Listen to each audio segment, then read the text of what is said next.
Hi to all, welcome back to this channel. This is Akshita. In this video, I am going to explain 6th class social chapter 9 government. Okay, so government గురించి మనకు చాలా వరకు తెలుసు. Okay, government మనకు different స్కీమ్స్ని release చేస్తూ ఉంది and different ఫెసిలిటీస్ని కలిగిస్తూ ఉంది కదా. అండ్ ఇంకా గవర్నమెంట్ ఏ విధంగా మనకు అమల్లోకి వచ్చింది అంటే గవర్నమెంట్ నుంచి మనకి ఇంకా ఎటువంటి బెనిఫిట్స్ ఉన్నాయి అండ్ ఇందులో ఎటువంటి లైక్ ఫంక్షన్స్ ఉన్నాయి. ఓకే, అండ్ గవర్నమెంట్ యొక్క రోల్ ఏంటి మొత్తం తెలుసుకుందాం. సో ఇందులో గవర్నమెంట్లో కూడా మనకు లెవెల్స్ ఉంటాయి, సెంట్రల్ గవర్నమెంట్, స్టేట్ గవర్నమెంట్ అని కదా. సో వీటి గురించి కూడా చూద్దాం. Learning outcomes. సో మనకు ఈ గవర్నమెంట్ చాప్టర్ ద్వారా ఏం తెలుసుకోబోతున్నాం అంటే the students will be able to understand the meaning and functions of the government. నిజానికి గవర్నమెంట్ అంటే ఏంటి, గవర్నమెంట్ చేసేటువంటి వర్క్స్ ఏంటి, ఫంక్షన్స్నే మనం వర్క్స్ అంటాం అనమాట. సో ఎటువంటి ఫంక్షన్స్ చేస్తుంది government. Understand the role of government in our lives. So ప్రతి ఒక్కరి జీవితాల్లో గవర్నమెంట్ యొక్క పాత్ర ఏ విధంగా ఉంటుంది. Okay, so then understand the organs, types and levels of government. So government యొక్క టైప్స్ ఏంటి, సో గవర్నమెంట్ యొక్క లెవెల్స్ ఏంటి, వీటి గురించి కూడా మనం ఈ చాప్టర్ ద్వారా తెలుసుకోబోతున్నాము. సో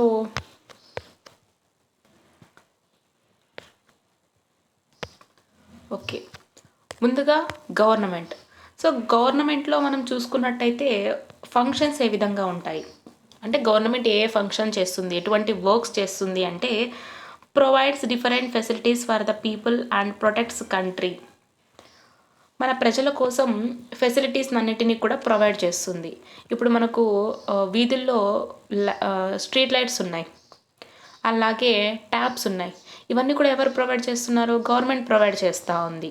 ఓకే, అండ్ అదేవిధంగా మన కంట్రీని ప్రొటెక్ట్ చేసుకోవడం, మన దేశాన్ని రక్షించుకోవడంలో కూడా గవర్నమెంట్ యొక్క ఫంక్షన్ ఉందని చెప్పొచ్చు. టైప్స్ ఆఫ్ గవర్నమెంట్ అంటున్నాం. సో గవర్నమెంట్లో ఎన్ని టైప్స్ ఉన్నాయి, మోనార్చీ అలాగే డెమోక్రసీ. అండ్ డెమోక్రసీలో వచ్చేసి డైరెక్ట్ డెమోక్రసీ అండ్ ఇండైరెక్ట్ డెమోక్రసీలో ఉంది. మరి ఇండైరెక్ట్ డెమోక్రసీలో పార్లమెంట్ సిస్టము, ప్రెసిడెన్షియల్ సిస్టమ్ ఉందన్నమాట. సో ఇవి గవర్నమెంట్ యొక్క types. Okay, next government levels ఏ విధంగా ఉన్నాయంటే local government, state government, central government. So these are the levels. So next లెసన్లోకి వెళ్ళిపోదాం. You may have heard the word government many times. In this chapter, you will learn about the government and its role. You will also learn about different types, organs, and levels of government. Now let us discuss all these concepts in the context of India. So యాక్చువల్గా మనం ప్రతి ఒక్కరు కూడా government అనేటువంటి వర్డ్ని వినే ఉంటాం. Okay, so government మనకి ఇది చేయలేదు, అది చేయలేదు అని చెప్పి మనం ఇలా మాట్లాడుతుంటాం. అంటే మనం అంటే మన కాదు, మన ఇంట్లో వాళ్ళు కావచ్చు. ఓకే, సో ఈ గవర్నమెంట్ బాగాలేదు, స్టేట్ గవర్నమెంట్ కరెక్ట్ లేదు అని మనం ఇంట్లో మాట్లాడుకుంటున్నప్పుడు విని ఉంటాం.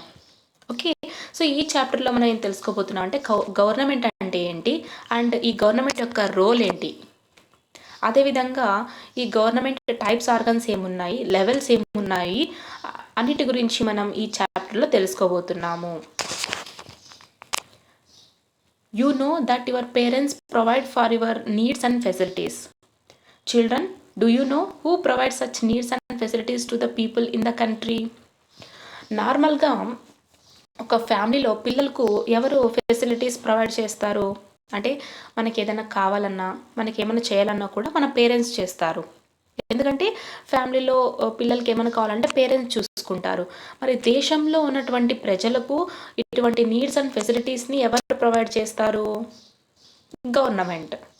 ఓకే, సో ఒక సిస్టమ్ ఉంది, ఈ ఫెసిలిటీస్ అన్నిటిని కూడా ప్రొవైడ్ చేసేటువంటి ఒక సిస్టమ్ ఉంది. చూద్దాం. There is a system to provide all these facilities.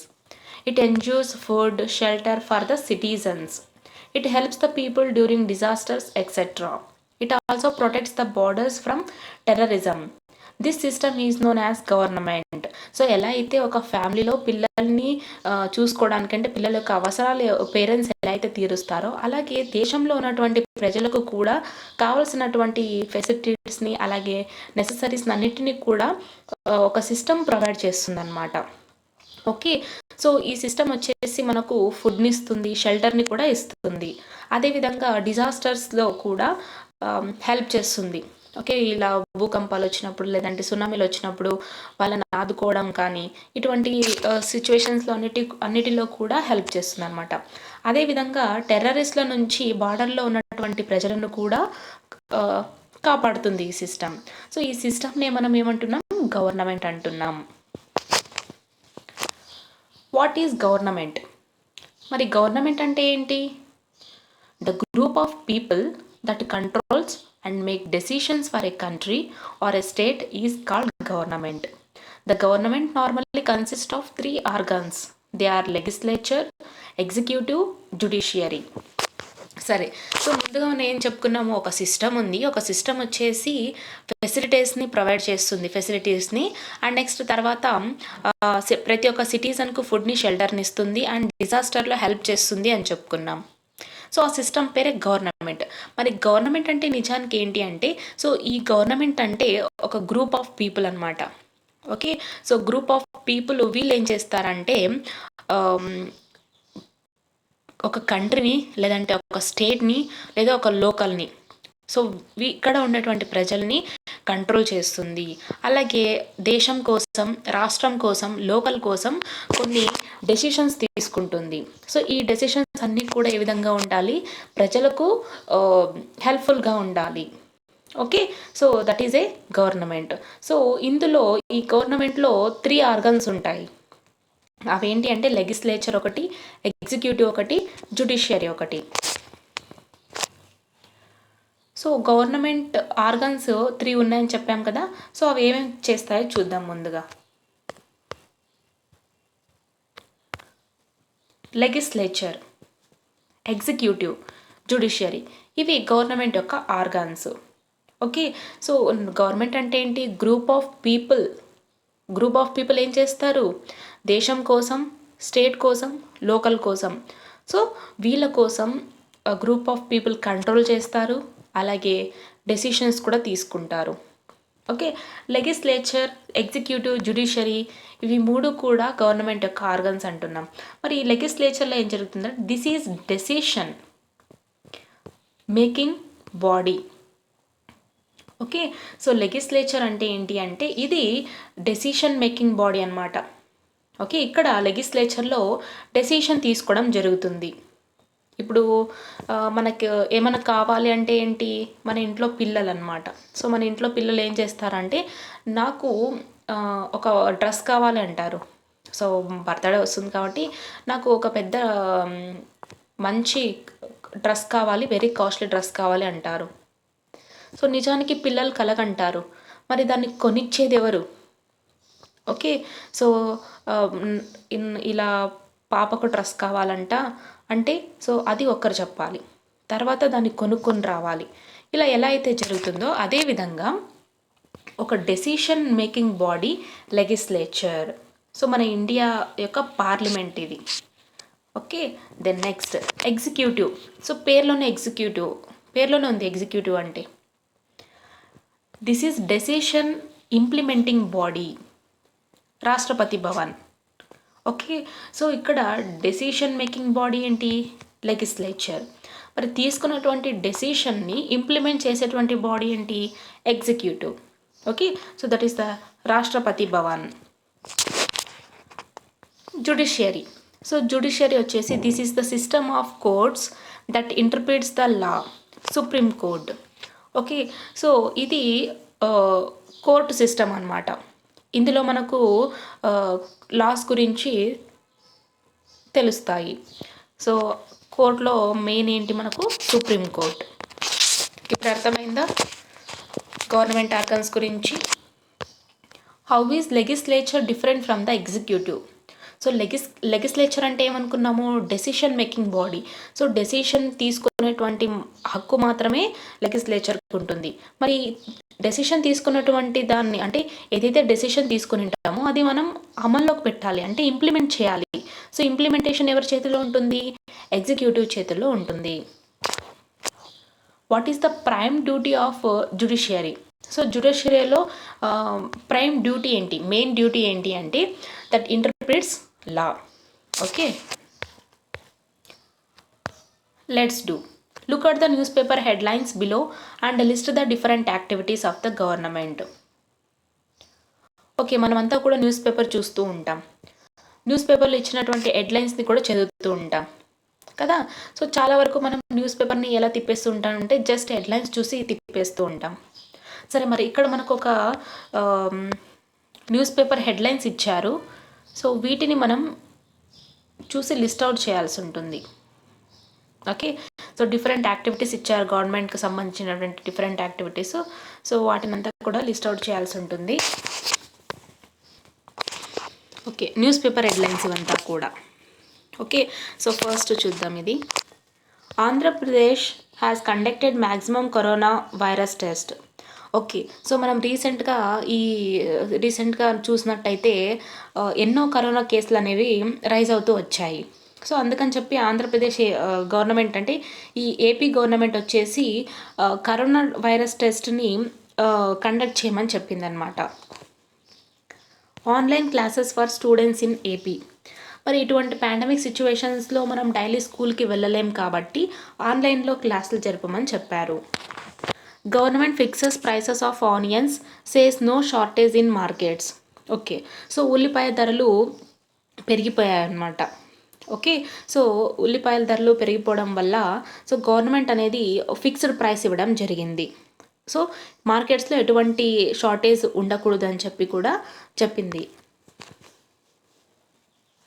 Accelerating the impact of digital learning in India. భారతదేశంలో డిజిటల్ లెర్నింగ్ యొక్క ప్రభావం ఏ విధంగా చూపిస్తుందో మనకు ఇక్కడ చెప్తున్నారు. Then detailed plan to tackle floods soon says government.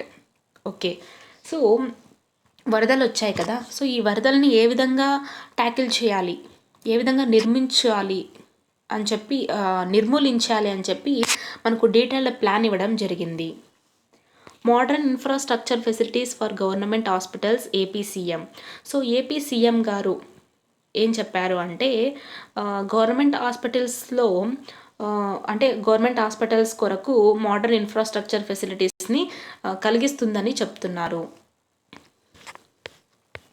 So these are the headlines. Next, what does a government do? సరే, మరి ఈ గవర్నమెంట్ ఏం చేస్తుంది తెలుసుకుందాం. సో ఇక్కడ మీకు ఫిగర్ 9.3 చూస్తున్నట్టే ఇక్కడ కొన్ని పిక్చర్స్ అలాగే లోగోస్ ఉన్నాయి. సో ఇవి గవర్నమెంట్ స్కీమ్స్కి సంబంధించినటువంటి లోగోస్, పిక్చర్స్ అన్నమాట. సో మీ యొక్క టెక్స్ట్ బుక్లో ఇది ఉంటుంది, ఈ లోగో. ఓకే, సో దీనికి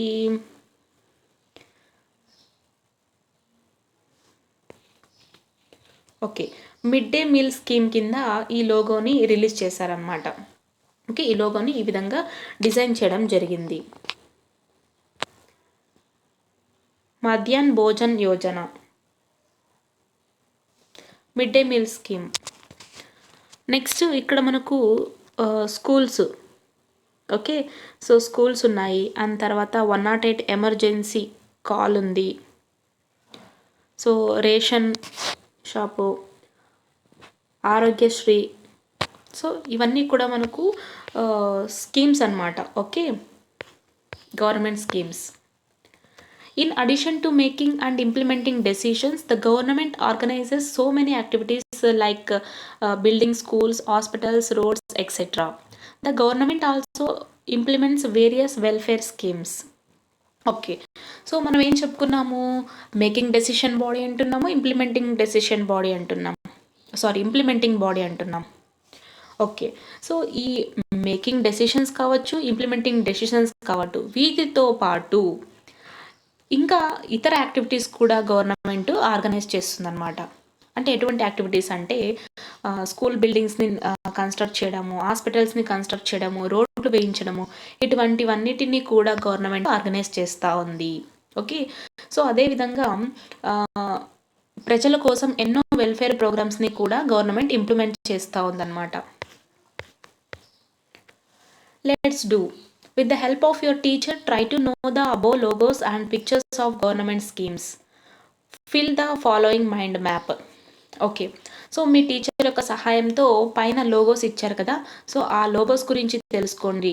ఓకే, ఆ లోగోస్ గురించి తెలుసుకొని గవర్నమెంట్ స్కీమ్స్కి సంబంధించినటువంటి పిక్చర్స్ ద్వారా మీరు ఈ ఫిల్లింగ్ ద బ్లాంక్స్ని ఫిలప్ చేయాల్సి ఉంటుందని చెప్తున్నారు. సో గవర్నమెంట్ యాక్టివిటీస్లో మనకి ఇంకా ఏమేమి ఉన్నాయి? Schools, okay, then hospitals, ration shops,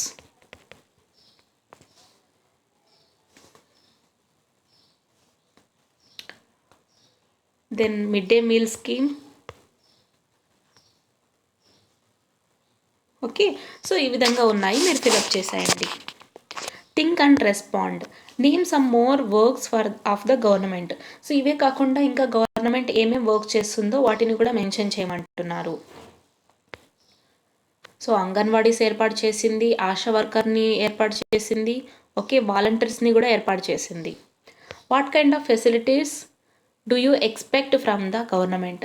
so government నుంచి నువ్వు ఇంకా ఎటువంటి ఫెసిలిటీస్ని రావాలని కోరుకుంటున్నావు? సో మీకు ఏమైనా ఉంటే కామెంట్ సెక్షన్లో కామెంట్ చేయండి. ఓకే, ఇప్పుడు గవర్నమెంట్ టైప్స్ ఆఫ్ గవర్నమెంట్ గురించి తెలుసుకుందాం.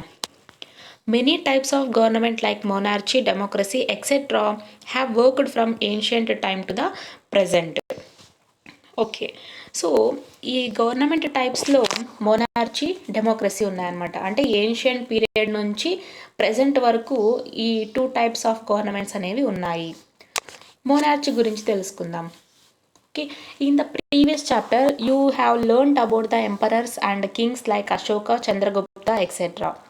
Such type of ruling by a king or queen is called monarchy. A monarch comes to power by inheritance.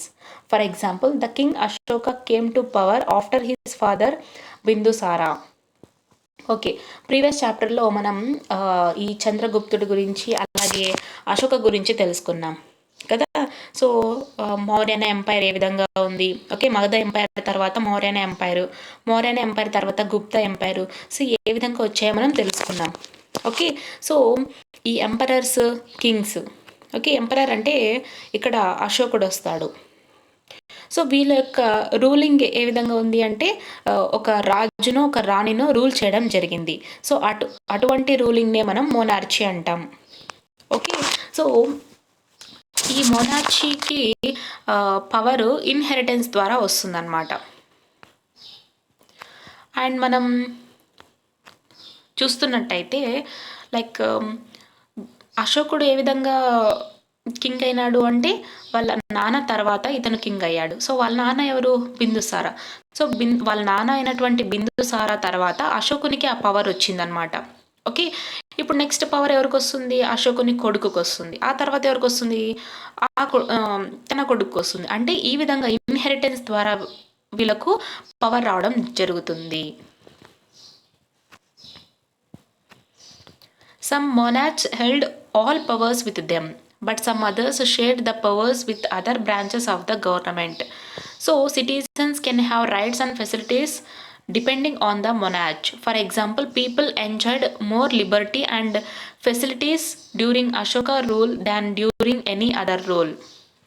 Okay, so కొంతమంది మోనార్చ్ వచ్చేసి వాళ్ళ దగ్గర ఉన్నటువంటి పవర్స్ అంతా కూడా వాళ్ళ వరకే సొంతం చేసుకుంటారనమాట. అండ్ ఇంకొంతమంది వచ్చేసి వాళ్ళకు ఉన్నటువంటి పవర్స్ అన్నిటినీ కూడా ఇతర గవర్నమెంట్ బ్రాంచెస్తో కూడా షేర్ చేసుకుంటారు. ఫర్ ఎగ్జాంపుల్ ఇప్పుడు మనం సిటిజన్స్ పరంగా చూసుకున్నట్టయితే సిటిజన్స్కి వచ్చేసి హక్కులు ఉంటాయి. ఓకే, సో మోనార్చ్లో ఉన్నటువంటి ప్రతి ఒక్క ఫెసిలిటీస్ని కూడా వీళ్ళు సొంతం చేసుకునేటువంటి రైట్స్ వీళ్ళకు ఉంటాయన్నమాట. ఓకే, అదేవిధంగా ప్రజలందరూ కూడా ఏ విధంగా సంతోషిస్తారు? ఎప్పుడైతే వాళ్ళకు స్వేచ్ఛ ఉంటుందో, ఎప్పుడైతే వాళ్ళకు ఫెసిలిటీస్ అన్నీ కూడా సరిగ్గా ఉంటాయో అప్పుడు వాళ్ళు హ్యాపీగా ఉంటారు. అండ్ ఇతరుల పాలనలో మనం చూసుకున్నట్టయితే సో ఎవరి పాలనలో కూడా లేదన్నమాట. కేవలం అశోకుని పాలనలో మాత్రమే ప్రజలంతా కూడా లిబర్టీగా ఉన్నట్టు, అన్ని ఫెసిలిటీస్ని అనుభవించినట్టు మనకు హిస్టరీ చెప్తా ఉంది. సో టోటల్గా మనం ఇక్కడ తెలుసుకునిందంటే ఏంటి అంటే మొనార్చీ. ఓకే, సో ఎలాగైతే అశోక, చంద్రగుప్త వీళ్ళు పరిపాలించారో, వీళ్ళ యొక్క పాలన ఏ విధంగా ఉందో సో అదే విధంగా ఇక్కడ మనకు చెప్తున్నారు. ఓకే, సో వీళ్ళని అంటే రాజు లేదా రాణి రూల్ చేయడం జరుగుతుంది. సో దాన్నే మొనార్చీ అంటాము.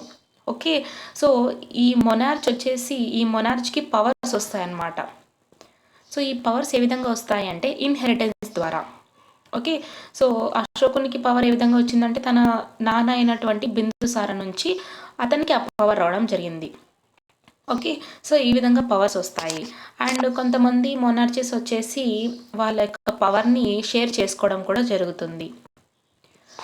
ఓకే, సో అందరి పాలనలో మనం చూసుకున్నట్టయితే కేవలం అశోకుని పాలనలో మాత్రమే ప్రజలకు స్వేచ్ఛ ఉన్నట్టు, ఫెసిలిటీస్ అన్నీ కూడా బాగా ఉన్నట్టు మనకి హిస్టరీ చెప్తా ఉంది.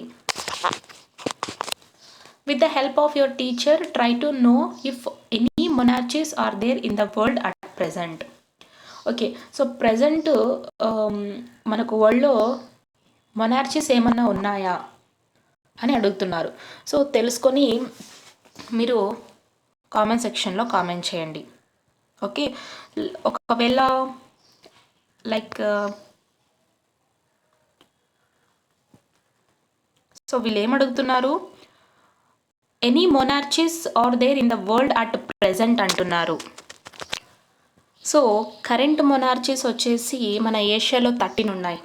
యాక్చువల్గా మీరు తెలుసుకొని రాస్తారనుకుంటున్నా. ఓకే, ఎనివే ఒక క్లూ ఇచ్చేస్తా. సో మన ఏషియాలో 13 ఉన్నాయి కరెంట్ మొనార్చీస్ అన్నమాట. ఓకే, అండ్ యూరోప్లో 12 ఉన్నాయి, నార్త్ అమెరికాలో 6 ఉన్నాయి, ఆఫ్రికాలో 3 ఉన్నాయి. ఓకే, సో మొత్తం మనకు 2 టైప్స్ ఆఫ్ లైక్ సో వద్దులేండి, జస్ట్ సింపుల్ వర్డ్స్లో మన ప్రజెంట్గా మన వరల్డ్లో మొనార్చీస్ ఏమన్నా ఉన్నాయా లేదా జస్ట్ తెలుసుకోండి, ఎస్ ఆర్ నో చాలు. సో ఉన్నాయి. Next democracy. Okay, so types of గవర్నమెంట్లో ఫస్ట్ వన్ ఏంటి, మొనార్చీ గురించి తెలుసుకున్నాం. Next democracy. డెమోక్రసీ అంటే ఏంటి, ప్రజాస్వామ్యం. ఓకే, చూద్దాం. It is a form of government run by the people. Here, every citizen is allowed to cast a vote. Thus, he or she participates in taking decisions or making laws either directly or through their representatives. The citizens in a democracy enjoy more rights and facilities than in any other types of governments like monarchy. Here, the power cannot be inherited. Yeah, right. Okay. So democracy అనేది ప్రజల ద్వారా, అంటే democracy అనేది ప్రజల ద్వారా form అయినటువంటి government అన్నమాట. ఇందాక నేను చెప్పాను ప్రజాస్వామ్యం, ప్రజల కోసం ఏర్పరిచినటువంటి ఒక గవర్నమెంట్. సో ఈ గవర్నమెంట్ కింద ఉన్నటువంటి ప్రతి ఒక్క సిటిజన్ కూడా ఓటుని వేసి తనకు కావాల్సినటువంటి, అంటే వాళ్ళకు నచ్చినటువంటి నాయకుడిని ఎన్నుకునేటువంటి రైట్ కూడా ఉంది. ఓకే, సో వీళ్ళు రిప్రజెంటేటివ్ని ఎన్నుకోవాలంటే ముందుగా ఓటును వేయాల్సి ఉంటుందన్నమాట. ఓకే, ఓటును వేసి ఎన్నుకోవాల్సి ఉంటుంది. అంటే ఏ నాయకుడు మనకు మంచి చేస్తాడు అని ఈ విధంగా కొన్ని ప్రీవియస్ రూలింగ్ని బేస్ చేసుకొని, ఓకే, అండ్ వాళ్ళ యొక్క స్కీమ్స్ని అండ్ వాళ్ళు చెప్పినటువంటి వర్డ్స్ బేస్ చేసుకొని మనం డెసిషన్ తీసుకోవాల్సి ఉంటుంది. అండ్ ఈ డెమోక్రసీలో ప్రతి ఒక్క సిటిజన్ కూడా తన యొక్క రైట్స్ని ఎంజాయ్ చేయొచ్చు. ఓకే, సో గవర్నమెంట్ నుంచి వచ్చేటువంటి ప్రతి ఒక్క ఫెసిలిటీని కూడా తను ఎంజాయ్ చేయొచ్చు అన్నమాట. సో ఎలా అయితే మనం అశోక మొనార్చీలో మనం చూసామో ప్రతి ఒక్క పీపుల్ అంతా కూడా ఫెసిలిటేట్స్ని అండ్ వాళ్ళ యొక్క లిబర్టీని ఏ విధంగా ఎంజాయ్ చేశారో అదేవిధంగా మనం ఈ డెమోక్రసీలో కూడా చూడొచ్చు. కానీ ఇక్కడ పవర్ మాత్రం ఇన్హెరిటెడ్ అవ్వదు. అంటే ఎలా అయితే బిందుసార నుంచి అశోకునికి పవర్ వచ్చిందో అలాగా ఇక్కడ ఈ గవర్నమెంట్లో మనకు ఇన్హెరిటెడ్ ఉండదన్నమాట.